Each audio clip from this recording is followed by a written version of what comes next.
Well, hello, everyone. Welcome to another edition of Something to Talk About. I don't know, is there anything to talk about these days? Well, let's bring Vaughn in and we'll find out. Hey, Hey, Vaughn, how you doing? I'm good. How are you? Good morning. I don't know that I have anything much to say more than you anyway. We're pretty sure it's same song, different verse these days. Yeah, it's just a refrain. It's a Yeah, refrain of the verse and the chorus. yeah, exactly. How are you doing? Yeah, good, good. And this week I was thinking, what are we going to talk about? And gosh darn it, it's hard to talk about anything other than where we're at, where we've been, and where we're going with all of this shutdown. This week, of course, a lot more has been put on the shoulders of the individual states as to what they want to do and how far they want to go with reopening businesses. Locally, a lot of them are going to start to reopen. Some of the restaurants, especially those that have outdoor dining. Uh, there's others that are saying, nope, we're not going to go there. So I think that this coming week or so is going to be interesting because it's going to be kind of catch as catch can as to who's going to do it and who isn't. And yeah, all that, and I've had it certainly has generated some interesting conversations. And if you look on social media, it's generated some heated conversations. Some people agree with it, with the some of the restrictions being lifted. Some don't. Some believe that by lifting just a little bit, people are going to take advantage of that and just go on out and be irresponsible and whatnot. And I don't know. For me, there are so many ways to look at this that it's hard to say what's right and what's wrong. I guess I do believe that by lifting the restrictions a little bit, or in some ways, it will allow those people who need to make a move in some direction. It will allow them the opportunity to do that. Not everybody can shelter as comfortably as others, and some people don't even have the necessary provisions to maintain a healthy lifestyle. And so if they need to make some kind of move to for their well-being, then as long as they go about it in a responsible way, I'm okay with our state anyway, the decisions that we've made, as long as it's done responsibly and considerately, and I mean of others' safety. I think that if you ask 10 different people, 10 different people will tell you 10 different ways how they're going to ease back into the real world. If they're comfortable with it, then they'll ease back in a little quicker. If they're not, they'll ease back in a little slower. But it's an individual kind of response and choice, and I think that's okay. We need to respect how we react to this. Well, yeah, I think that this, if you want to call it a soft reopening, if you will, we thought it was maybe going to be the opposite of when they just said, okay, everything is closed, everybody will stay home, everybody will work from home, children will go to school from home. What they're doing is they're not just saying, okay, never mind, everything is open and it's business as usual. I think that the right thing to do is to say, let's try this. It's just like a movie that comes out. Some people say, I don't want to see that for anything, and others say, I can't wait to see it. You have to make up your own mind. You have to decide what's right for you. From Right. from my standpoint and Lauren's standpoint, we're part of that senior citizen group. We're part of the most susceptible group of individuals in the country. So I'm not real quick to go running back to a grocery store just filled with people and go into crowded malls and everything, because we're going to take a wait and see approach on this. Now, maybe getting out of the house, a restaurant that has an open patio seating, we might consider going and doing that. But again, I think that it's up to the restaurants too. I don't think the restaurants that have outdoor dining are going to say, okay, we'll let all the tables be taken. I think they are taking a lot of precautions to make sure that the tables are a sufficient distance apart. They're also making sure that their help is covered with face masks and gloves and wiping down the tables immediately. And this is something that I applaud everybody, because again, a shop owner, a restaurant owner, they all have to determine, okay, I'm just going to go back to the way it was, a couple of months ago. They're making changes, and we're all going to have to make changes when we go back to doing what we want to do. Yeah. And I think that the restaurants that do open out, I agree. By the way, I'm on same page with you. I mean, I'm on, what is it? Tomorrow is the official day that, some of these places, Right. I don't think most people are going to run out like banshees and just go crazy and go put themselves in big groups of people and run into. I don't think that's going to be the case. I think there's still so many unknowns, obviously, that people are still somewhat fearful to go back to a kind of normal lifestyle. But the outdoor seating and things of that nature, that's kind of where I would probably begin to ease my way back in as well. The restaurants do have a certain capacity that they have to maintain, like however many, whatever the percentage is, depending on how large the facility or the restaurant is or whatever. But so I think that I think the restaurants are going to play by the rules. I think they're going to try to make their customers feel as comfortable as they can when and if they come in. By all means, they should be in masks and gloves. I mean, that's something that I think right now is making people feel more comfortable. Whatever those masks do, to prevent the spread of the virus. But yeah, I mean, I just think, again, I agree with them lifting some of the restrictions, because I have very often thought about people who are sheltering at home and they're not comfortable, whether it's their home, it's their house, their place of living. I don't know whether it's that the conditions of that, or provisions, food, essentials that you need. The people who are not in a position where they can shelter comfortably at home, I just hope that this brings them some, I don't know, brings them to a point where they can go do what they need to do responsibly and bring a little bit more peace and comfort back into their lives. That's what You get a little bit stir crazy at this. I mean, I live in a community that's got walking paths that meander throughout the community, and there's a lot of people that are out there.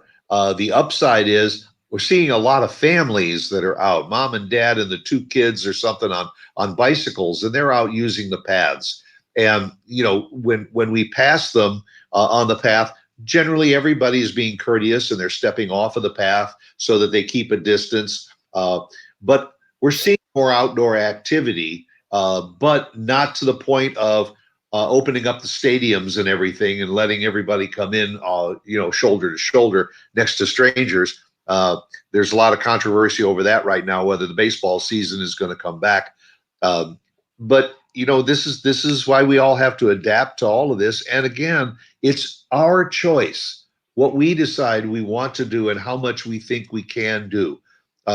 When we go shopping at the grocery store, we have a tendency to get up really early in the morning and go like 6 o'clock or 6:30 in the morning, get there before there's that many more people in there. So I think we're saying what a lot of people are saying is, if they're going to open up the businesses, we certainly can't say no, absolutely close them. But we have the right to say, I'm not going to go yet. Yes, absolutely. It's everybody's individual choice how they respond now to these new guidelines, and I think that's right and fair. You were talking about the walks. And we live in a neighborhood as well that has a nice walking path, and even trails that kind of go down into a more wooded area. And so it's been very nice. I've always walked, as you know. I mean, but I'm appreciating my walks even more now. But there are a lot of people out walking, kind of the same thing. But one thing that's been going on in our neighborhood is the sidewalk chalking. The chalk, the sidewalk, and I mean, I'm talking some incredible like murals on the sidewalks. And so when you walk, you can enjoy not only just your walk and the trees and the sunshine and the blue skies, but it's so much fun because so many families and with little kids and even just adults have gotten out and they have done some incredible, not just little, but some incredible drawings on Yeah, this. artwork. Yeah, and some people have even turned it into like a game. Like we were walking just yesterday, and there was a series of there was a kind of a stretch of a sidewalk, and it started with a hopscotch board, and then it had a section of big dots, and the instructions were to hop on each dot. And then the next one was follow the line, and it was a long squiggly line, and it went in circles and up and around, and then you went on to that. It was like an obstacle course. Yeah, I And was going to say, it sounds like a it was confidence course. It was adorable. I was walking with my neighbor and her two young children, and they had so much fun. They wanted to go back later that afternoon and do it again. And so, and then I have another neighbor who down at the other end of the neighborhood, she and her young adult kids did an entire block just of different pictures and different positive messages, and it's been really, really fun. And actually, my neighbor and I found this to be very disappointing to hear, but she had gone on Amazon to get some more sidewalk chalk, and the price of what is usually like $5, $7, maybe $8, she said was like 30 some odd dollars. She said she tried to report them for price gouging. It was that bad, but she ended up finding a reasonably priced box of sidewalk chalk through Target. Sometimes those third parties will take advantage of a situation, and that's what happened there. But so sidewalk chalk has become like toilet paper. People are hoarding it. People are hoarding the sidewalk chalk now, Stuart. Ay, ay, ay. Yeah, it's, and in our neighborhood, we have brick mailboxes out by the street. And so a lot of kids have been coloring in the bricks on that's great. Yeah. on the mailboxes. And the other thing that has really been cool, I don't know if you have it in your neighborhood, but the kids are going out and they're picking up large pebbles and they're painting the pebbles, something like you would paint an Easter egg. Paint it a solid color, and then they put a little saying on it. It'll say smile, be happy. And then they go around and they place these pebbles at the base of some of the trees along the walking paths or at crosswalks. And it's been a lot of fun when we're out walking the dog and all to see what these kids are doing. That's cute. That's really cute. Yeah, it's great. Now some people are picking up the rocks to take home, but but I think the idea just is to just spread a little bit of humor, of love, of happiness. We'll all get through this by doing this kind of creative work, and I applaud the kids that are doing it, and also the parents that are assisting and helping them do it. I think so too. I think it's very creative and clever. It's meaningful. It's helpful. It's fun. I agree. I don't know, again, if in every neighborhood who's doing what, but in ours, this happened weeks ago. People started putting a little stuffed bear in their window, and in your front window, just a little bear, a little stuffed animal bear. And you could then drive around with your kiddos and go on a bear hunt. And you drive around in the car, drive past houses and look to see if you can find a bear in the window or not. So it was like a little hunt, a little bear hunt. And that's a great thing to do with the kids, because if you're out walking around with the kids, you ask them, look for the bears, see how many you can find. Yeah, exactly. It's a cute little thing. They're also doing I like that. It's a cute little thing. They're also doing a lot of reading online. Libraries, I think everywhere are putting storytellers. A lot about storytelling. You used to read at the local library here to the kiddos, and right. They're doing that now, where parents can tune in, and even though the parents can read their own story to their own kids, sometimes it's fun for the kids to have a new face to look at and a new voice to hear, and just a little story time online. They're trying to reach out to the kids. I mean, I think people are being very creative, and they're trying to keep, I don't know, and a lot of these kids are also still schooling. I mean, I know Right. my And it will be. yeah, I mean, my Elizabeth is a senior, and she had 2 days of a lot of homework, essays, and online learning, and math. I mean, calculus and all this. So, these kids are also still learning, but the little ones are the ones that you have to kind of try to be creative to keep busy. Yeah, it's now is she going to be going through some kind of virtual graduation ceremony? Are they going to do that? Yeah, we haven't. They haven't come out with any details yet. They're still looking at our options in terms of how we're going to put together a safe ceremony, a safe and meaningful ceremony for the kids. So I don't know yet what they're going to do. I'm hoping they do something. I don't know. Yeah, I had heard talk around the country that there were some schools that were going to have their graduations. They were going to be outdoor ceremonies. Yeah. They were either going to eliminate the audience or they were going to limit the audience. If it's in a stadium, only so many people, and they had to keep their social distancing, but try to maintain that ceremony of graduation for high school and college students. That's what I'm hoping that we. Yeah. That's what I'm hoping that we do. Is because I actually graduated outdoors and it was beautiful, and I know that it's always a risk, but under the Right. circumstances, I would love to see an outdoor ceremony.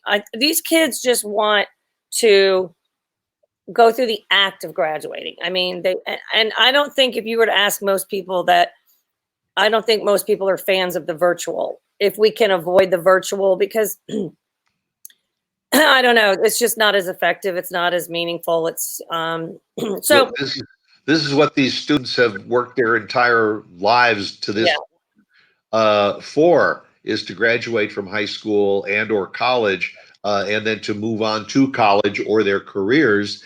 And it's kind of that rite of passage. And you hate to kind of say, I've got to shelve it because this held us back.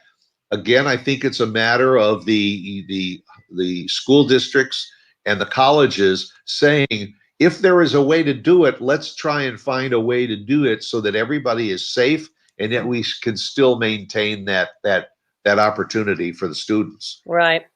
Yeah, I agree. And I know that our district is working hard to try to put something together that everybody will like. And so we'll see. We'll see what happens there. Yeah. They didn't do their prom either, but the kids can get together at a later date and do prom in a different way. The social type activities, I think, can be done.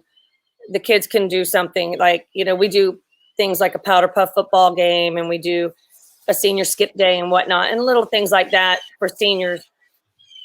But I think the kids can figure that out. It's the big graduation ceremony that is requiring a lot of kind of, thinking outside the box.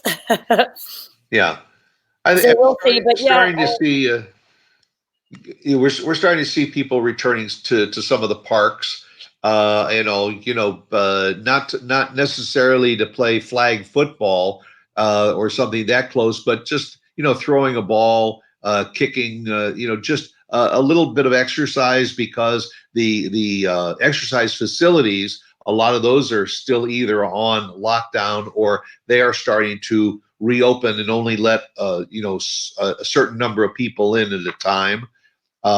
It's like baby steps. I think you got to start a little bit slowly and see what you can do, see how this happens, because if we don't, I hate to think of what would happen if all of a sudden we open everything up and then you find out a week later that this virus is starting to spread rampantly all over the country again. And now we have to go into this forced lockdown again.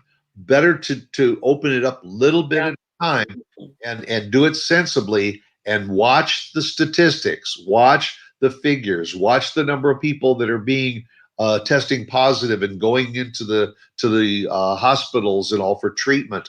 Keep an eye on that. listen to the medical community. I understand that we need to get the economy rolling again, but that's for our politicians and all to handle that part of it. But I'm still more inclined to follow what the medical community says, because different places in this country are being affected by this virus differently. Yeah. Take New York as opposed to Wyoming. Uh, it's going to be different in different places around the country. Right. Yeah, I agree with you. I think people will probably maintain the same lifestyle that we have adopted. The new normal. The new normal for the time being, anyway. And a lot of this might continue to be our new normal. And in some ways, maybe our new normal, whatever that will end up being, might be better than what our old normal was. Maybe. I don't know. I am forever, the optimist. That I try to remain very hopeful in all of this. And it's hard sometimes when I have conversations with people that are just so, I don't know, just, what's the word I'm looking for? Just the sky is falling, A doomsday Yeah. feeling. Even though a lot of what they say I understand logically, I just try to hang on to the positive aspects of where we are now and where I hope that we'll end up. So, speaking of where we are now, what are some things you and Lauren have been doing at the house while being quarantined here? Well, we went out this past week and we went to a nursery and we bought some plants and some flowers to add a little bit of color in the yard. Doing a few things around the yard. Clipping the bushes and taking care of some of those things. And I see that in the neighborhood too. All of a sudden, a lot more people are out there taking care of their yard work and landscaping, because A, it gets you out of the stuffy house, and B, you get a little bit of fresh air. But I see that the nurseries in the area, a lot of them are just asking people to come in a few at a time. They don't want to overload that.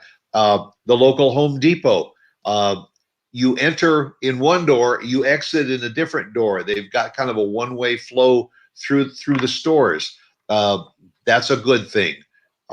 So everybody's trying to adapt so that they can do business and allow people to get back into the stream of things too. Mm-hmm. Yeah, it's funny you're talking about the yard work, because we as well have been, we put flowers out back just to add, like you said, it just does something for your psyche to have the pretty colors, and just brightens it up, and so we did that as well a few weeks ago, and I love going to the nurseries. You're walking outdoors, you're keeping your distance, and so you feel comfortable doing that, and it's I find it very therapeutic, me personally. But we were laughing because we've noticed everybody's yards are in tip-top shape right now. Yeah, all of a sudden the grass is looking green, Yeah, the bushes are getting trimmed. Yeah, it's funny. Yeah. And we're paying attention to our houses, and we're doing things around the house, and and so I've done my organizing. I've done a couple closets, and I've done I've done oh my gosh, did you just see that? Yeah, I wondered if is it raining at your house, or is No, my pool cleaner just shot out of the water, and it just shot all over my computer. I hope that's okay. So I've done all the little organizing and the cleaning out and things that were around the house and stuff. But one thing that I have done that I'm very excited about, I've done doing the walks and doing the yard work and doing the house pole projects. Everybody's getting organized, and I'm doing all the little things. I'm doing a little coloring. Here, I'll show you one thing I've done. So I had bought in January. I had bought my calendar, my daily, my organizer, whatever, my calendar. And so since, then all of a sudden April came around, and I didn't have I didn't really have anything to put on my calendar. I wasn't going to put right every day what I was doing the same thing every day. So I decided that I would color each day, since I didn't have a lot of actual tasks to put on it. So I colored each day of my month of April. Today's the last day down there, so you can see. That's great. Yeah. So I colored But each yeah, year. you still have today. You still have today to go, right? I thought today to go, and Yeah. but yeah, I thought, well, why don't I just color each day? I'm only going to do April. I'm not doing May. That was just a little fun thing that I started doing in the beginning of all this because I thought, oh, well, that'll be fun. I'll color my organizer, and I signed up for an online instructor-led 6-week long grant writing course, specifically for nonprofit. So I will start that. Excellent. I will start that in a couple of weeks. And when I come out of quarantine, I hope to be a certified grant writer. That's terrific. See, Yeah, that's the other thing that this has given people an opportunity to do is to find something else to do. Start yeah, a business online. Do some consulting. Talk to other people and sharing ideas. Uh, I'm going to be Collin College. I'll be teaching a class this summer that starts in June, and the entire June session for the summer is all going to be virtual. So not only am I working a little bit on the class, but now I've got to learn how to do it with a class of seniors virtually. So, yeah. if nothing else, when we come out of this, I'm going to be a little more proficient with working with the computer on this kind of stuff too. Absolutely, absolutely. I think that's great. You'll have to not only figure it out yourself, but then your students are going to have to figure it out on their end. Yeah. It's not that easy. I've been working with my parents, as you know, on at the beginning of all this, we got them started on grocery pickup. And the online ordering at first was really difficult for them. And just, not that they couldn't figure it out, but it was just time consuming. And my father doesn't have a lot of patience with those type things, computer issues. So I took Yeah. that over for them, and I've been doing that. But yeah, no, I mean, my sister taught them how to do Zoom calls. And so they've definitely learned some things on the computer that they otherwise wouldn't have. So, yeah, try to come out of this. And for me too, I like I said, I've been trying to get my exercise in, and I've been trying to maintain somewhat of a healthy diet. I might be snacking a little bit more than usual because I'm home more, but I mean, I don't know. I just am trying to think, try to find the best in every day, and try to do something that fulfills you, a little something every day that fulfills you, and maybe something that benefits you physically or mentally. And anyway, I just thought for me, it was a good time. I've been talking about, I have a lot of experience in writing, persuasive writing. I have experience working nonprofit. My resume looked great in that regard, but the certificate I think will really help me get just a little bit more credible.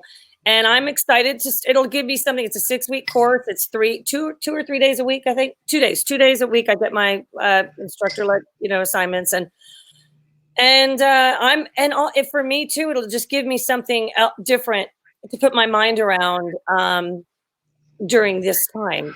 Yeah, well, that's what this time is all about. We've all sat back over the years and said, "Oh yeah, well, I'd like to do that if I could find the time." Well, you know what? Now you've got some of the time to do that. Uh, Right.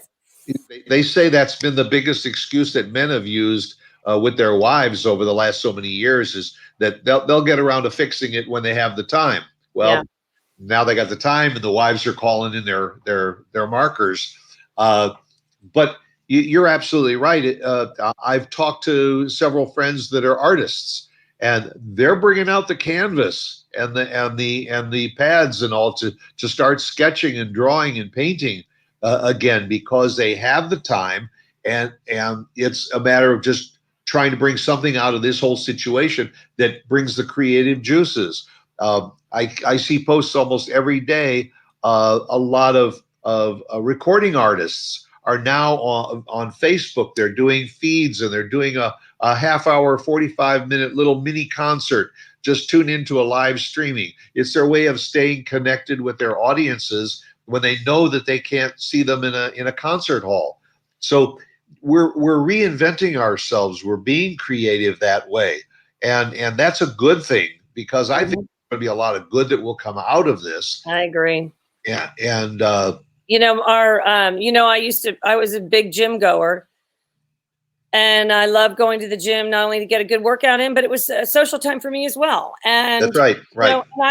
I know my sister, she's a very dedicated, she works out, she's committed to her exercise regime, but she is very, what works for her is working out from home. She's got all great equipment and a nice downstairs basement to work out in. And so the accommodations are nice for her, but that works for her. And I always ran to the gym and did my walks around the neighborhood. But now I've been home and I've been doing more, obviously, my workouts at home. Like I'll run the neighborhood or walk, and then I'll do my arms here or whatever, but I'm enjoying it. And it's quicker. I can get it done faster. It's less expensive. And our instructors from our gym have been so thoughtful to do online exercise classes. And so they're getting online. You can just go in through Facebook and find their videos and work out right along with them as if you were right there in the room.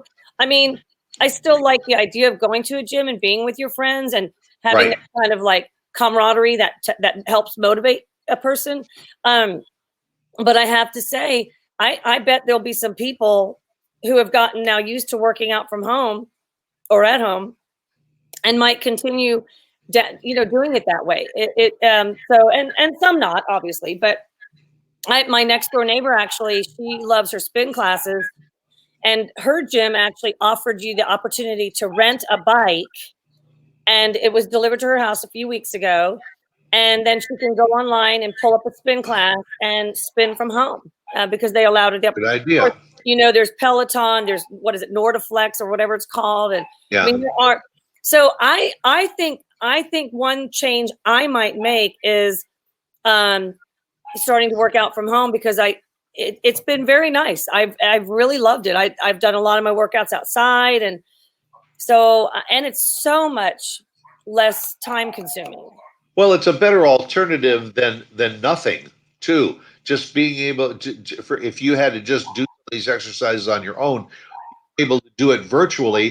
If you're, say, on Zoom, you could have 8, 10, 12 people or more on Zoom, and they may all be friends. And so while you're working out, you're all waving to each other, and you're talking to each other that way too. So you have a viable alternative to doing it. You mentioned your sister earlier. Your sister's in New Jersey. She is. And New Jersey, between New York and New Jersey, that's kind of the epicenter of where a lot of the virus has hit the hardest. And all. How has her area fared? Where she's. I have not heard any real bad stories from from her little neck of the woods up there. They're being taken care of. Yeah, she's doing what we're all doing and being responsible. And when she goes out, she wears mask and whatnot. We all stay in touch very much. So we are in a family group text, and we'll send funny things to each other, or just updated data, or just a hello, or just whatever, just staying connected as much as we can. And with my parents and her and so, yeah, I mean, I know that she has been delivering food to those in need. Outstanding. Yeah. So, I mean, I'm sure that the what's the word I'm looking for? The vibes out there might be a little different. Kind of like I was living in New Jersey during and after 9/11, and it was a different kind of feeling there, living there, as it was living here in Texas, because to your point, where you are in the country, depending on cases and whatnot. And so I'm sure New Jersey and New York and Washington too, right? I mean, I don't have all the information, but I'm sure that it's just a different vibes up there. And sure. But yeah, they're all good, and just pushing through it. So, and trying to be helpful and do their part. Yeah. You know what I'm finding too is we were talking about some of the exercise facilities are going virtual to help people continue with that. I mentioned some artists that I know that are going back to their artwork and sculpture and creating uh, uh, uh, uh, ceramics. But the other thing is I'm finding that there are some cooking classes that are available for people virtually online, teaching you how to make bread and how to bake cakes I and love that. and frosting. So, Google is becoming a lot of people's best friends because while you're sitting at home and spending a lot of time on the computer, you can go in there and find out what classes are being offered Absolutely. Learn a virtually. hobby. Learn a Yeah, hobby. Yeah. or somebody's I've been seeing almost every day there are some kind of webinars or classes being taught on everything from just history subjects to very serious issues that people are discussing. I'm going to a webinar about safety and security this afternoon.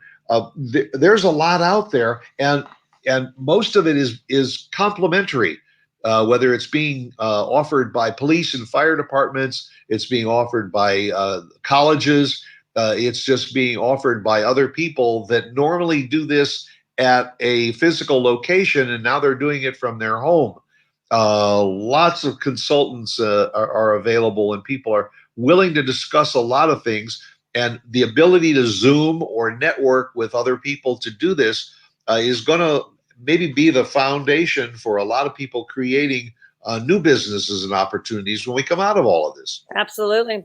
I love that idea too. I mean, I've been obviously doing a lot of cooking myself here, not so much baking. Every now and then I'll bake, like Elizabeth or Phil will want something, a sweet treat of some kind. I'll make M&M cookies or something. I don't know, whatever. I'm not a big baker, but I I've been just opened a bag. yeah. Well, we do that too, but my Emily's the big baker. When she's here, we've always got a cake on the counter, a pie, some kind of chocolate treat, whatever. But no, I've been doing a lot of meal planning, and I like it. It's been fun. I've found new recipes, and I usually start in the afternoon. Gives me something to do, and I make nice, good, healthy meals almost every night, and I try to change it up.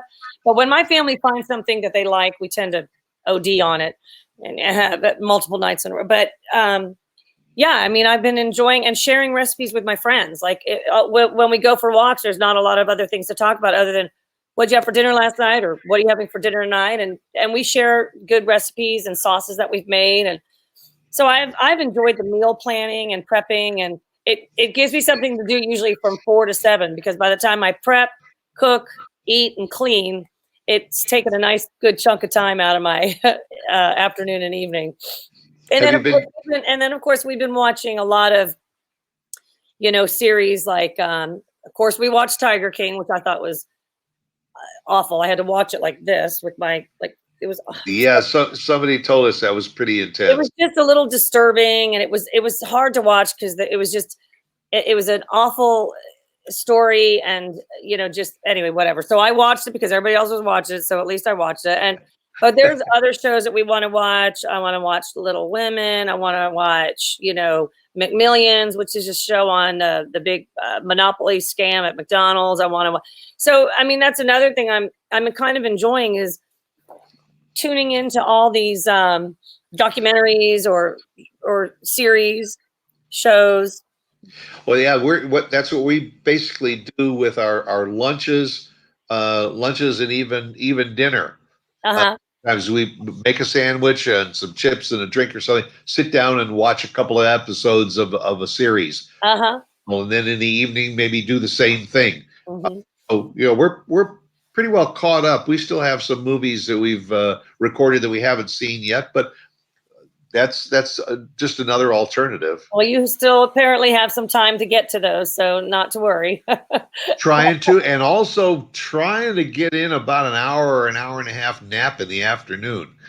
You like your naps. I know you like your naps. Yeah, we're enjoying that, and I'll tell you what, if we miss one because we're too busy during the day, by about 8 o'clock, we want to sit down. We want to watch some TV. The both of us just fall asleep on the couch. I'm not a big napper. I can't do it. I get to if I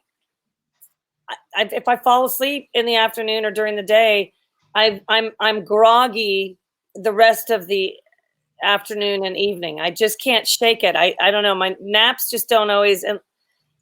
I mean, you're a hyper person. You're always going. I am going, and I mean, there are times where like, if I'm like laying in the sun or whatever, I might, kind of drift off for a few minutes. That's a little cat nap. That works for me, little cat. But the full on lay down, go to sleep. I just can't get myself to do that.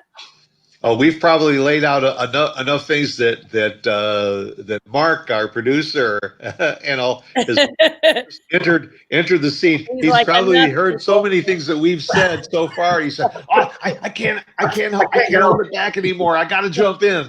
Well, first thing I'm going to say is, Vaughn. Yes. Look up. I'm pointing at you. You don't know how to nap correct. So you should take a nap. But you probably don't nap correctly. Okay. So that's why you wake up groggy. Okay. Because you can't go like all into a REM sleep. You got to take we call it a snap. It's not really a nap.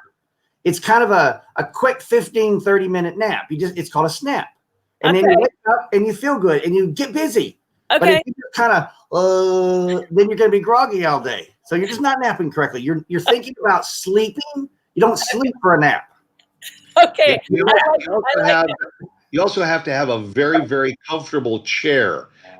Yes. The more comfortable the chair is, the easier it is to doze off. Okay, I'm going to try snapping. So the next thing I was going to tell you, number 2, I got 3 things. Number 2 is you guys were talking about watching shows and stuff. So, there's Netflix, there's Hulu, there's Amazon Prime, and there's tons of others. But we started watching Acorn TV. It's British television. Oh, my God. You're missing so much TV from another whole new world of broadcasting. It's awesome. Really? Acorn TV? Acorn TV. One of the shows that I just finished watching, there's a couple of seasons of it. It's called In the Line of Duty or Line of Duty. It's kind of it's a British crime show, a police show and a detective show, and it's pretty good. But Vaughn, you might like a show. I watched. It's only 2 seasons. They'll probably come out with a 3rd season. Stuart, you may like it, but it's called Blood, and it's about family, lies, betrayal, murders, and it's one of those that I ended up having to watch both seasons to finally figure it out. So they put a couple of episodes, and you kind of see how things progress, and then at the end, there's an episode that's like the truth. Like how it all came down to entail. And it's pretty interesting because as you start watching it, because the first season I didn't get it. And the second season I was like, okay, now I know what to expect. I'm going to watch 5 or 6 shows. And then at the end, it's going to put it all together. Okay. Both times and both seasons, totally opposite of what I thought. It was the wrong person, wrong scenario, wrong thing. I was like, how? And then they show you the truth. And then it's like, oh my God, this is like watching Clue. It's like he did it with a knife in the dining room. No, he didn't. He did it in the parking lot with a screwdriver. It's like anyway. It's interesting how police because it's been attacking you back there.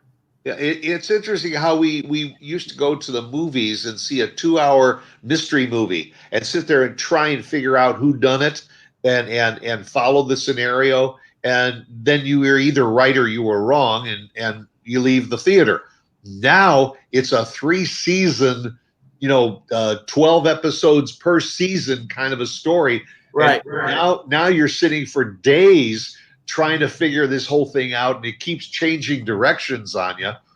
So, what's going to happen when we all have to go back to the real world and try and find the time to follow these series? Yeah, exactly. Well, speaking of the game, okay, so I'll remember Acorn TV and the show Blood. I'll remember that. Yeah. I'll remember snapping. I like Snapping. that. What was the 3rd thing? I was going to say we should call the pool police because it was attacking you back there. Oh, I know. Yeah. Yeah. I know. It's my turn. The water will fly. I know. Yeah. I'm sitting here. I thought for a minute you were at SeaWorld or something, feeding the seals. At one You know. point, it was like hitting off to the side over here, and I was like, "Whoa!" I looked out there, and it was like a big snake. It's The wiggle hose. It's like the little hose that comes off the pool cleaner to Right. out of the water.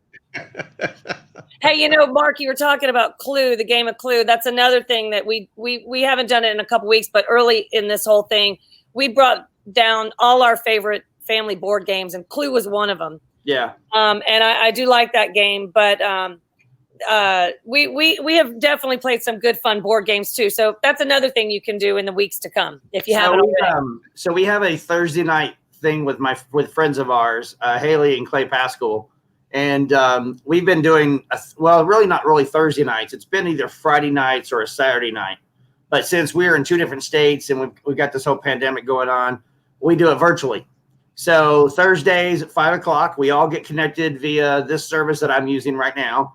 And I'll put the guys on my big screen and we play, you're going to love this, but we play Cards Against Humanity virtually. Oh, my kids love that game. So we found a game online, and it's called Remote Insensitivity, and it's just like Cards Against Humanity. You play it online. So we have our phones, and we play on our phones, and each person has their own cards and their own thing, and we play it just like normal. But then we get to see each other. Oh, that's really great! I love that. Actually, really, really fun. Even if you know Cards Against Humanity, it's pretty dirty and pretty bad. Yep. Remote Insensitivity is just as bad. It's but there's some whole new cards out there. They put a whole new, you can go through thousands of them and you're like, oh my God. But we're having a good time with it. So that's good. That's a good idea. We could even do that with my parent. I mean, not that game, but that concept. So the service, I'll send the link to you. The service is actually, if you just go out there and look up Virtual Cards Against Humanity, this service will come up. It's the only one that we found. But it's called Remote Insensitivity. There's like 6 or 8 games in there. There's like the normal stuff, chess and tic-tac-toe and something else, but there's like 6 or 7 games in there. Okay. But the remote sensitivity is pretty fun. Okay, that's a good one. See, it's great. Everybody's kind of reinventing themselves, right? And you, whatever you do, the real question is, once this is all over, are we going to be able to sit down around the table again and play these games once we've gotten used to doing them virtually? Right. Well, there's that, but there's the other thing too. A lot of my colleagues, I've asked them the question. I did a little virtual. You were on it, Stuart, called Change in Life, and it's kind of like trying to figure out what everybody's new normal is. And the question that I kind of asked through the whole concept was, what are you doing now that you're going to keep going moving forward? And a lot of it was making sure we're eating at dinner with no phones, no games, just quiet time with family, even if it's 30 minutes. Making sure that they put them to bed at night and reading a story to them, spending 5 minutes, 10 minutes with them to educate them and talk to them. Just spending some quality family time across the board. Mm-hmm. I love it. I like getting out of the house and going for walks. Mm-hmm. I like that question, Things Mark. like that too. I'm going to ask my family in a family text that question. I know what I would continue doing, but I'd like to hear from everybody. That's a good question. It's interesting because I've done, I think I've done 4 or 5 episodes, and most of them would say, spending more time with their kids, having maybe coming home and having lunch, but just being able to go to dinner at night, phones and everything stay in one room. Everybody talks, everybody comes up with a topic, and then they have dinner for 30, 45 minutes, and everybody goes back to their normal thing. So this way you're not pressured. You're just having dinner and you just happen to have a conversation, but then you go back to your electronics. So this way it doesn't break up the family too much. And others were like, nope, we're going to go out for walks every day. We're going to ride the bikes more. We're all going to get up a little earlier in the morning. We're going to all work together and clean the house. I mean, just things that brought the family a little closer together rather than being so far apart and go, you go do this and you go do this. No, we go do this. It's funny. We always said, that our kids today are kept so busy, like just with their extracurricular activities, schoolwork, of course, but mainly extracurricular. I mean, back in my day, it just wasn't as intense. My schedule was not as intense as some of these young people. And my daughter Elizabeth, she dances, and so we're up at 5 a.m, and it's her passion, and she loves it. And we're not complaining. I'm just saying there were times I can remember saying, "Gosh, I wish you weren't so busy all the time," because then she'd get home from dance late, and then she'd have homework, and she'd go to bed. And well, here we are. She's not as busy, and we're really it's a blessing. She's a senior, and I'm spending more time with her now than I ever would have been able to. And that's not to say she doesn't wish that she was back to her regular schedule with doing her thing, but you know, she's even admittedly said it's been nice to be around and have some time. Just time. Time can be a blessing in some ways, right? And she's been having a lot of that time with you because her brother and sister are off doing their own thing now too. They are, and I mean they were here for 2 weeks at Easter. They don't hop around, and they've been remotely working at so it's either Matthew's place or here. But they came, and when they came for 2 weeks. They stayed, and so that was fun because I had everybody here. It was like we work because I had people in the dining room working. Phil and his always work. But you know, I like that question. I'm going to ask that question. I know my kids we've always loved board games, and we've always played games a lot and have like fun doing that. But I will tell you, have you ever heard of the game Code Makers or Code Maker? Mm-mm. Okay, it's a board game. It's what? Haven't heard of it. It's called Code Maker, and my kids introduced me to it. Anyway, it's a really fun game.